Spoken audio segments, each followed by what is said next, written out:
Ever wondered how scientists make sense of the vast and complex array of environmental data? A crucial tool they use is the self-organizing map, or SUM. These maps, believe it or not, have the power to distill high-dimensional data into a form that's easier to understand and analyze. Imagine you're dealing with climate data. Information like temperature, precipitation, wind patterns, and more. This data is collected from a variety of sources, including weather stations and remote sensing instruments. But before you can make sense of it, you need to pre-process it. This step reduces the dimensionality and normalizes the data, making it suitable for analysis. Next, a SOM is set up as a two-dimensional grid of artificial neurons.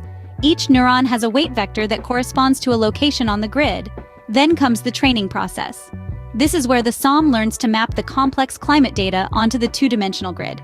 It's a bit like translating a language. The SOM is learning the language of the data. It does this while preserving the spatial and temporal relationships between data points. Once the SOM is trained, it starts identifying weather patterns and trends. It does this by grouping similar climate data points together. The neurons on the grid represent clusters of similar weather conditions, ranging from hot and dry to cold and wet. The final step is visualization. The two-dimensional grid of the SOM provides a visual representation of the climate data. Researchers can explore the grid to identify patterns and trends over time and geographic regions. iSOMs are also used to analyze ecological data. This includes information about species distribution, environmental conditions, and biodiversity. The process is similar to climate data analysis, but here, the SOM helps identify ecological regions, species distribution patterns, and changes in biodiversity. By clustering similar ecological data points on the SOM grid, researchers can identify distinct habitats, ecosystems, or areas with unique biodiversity.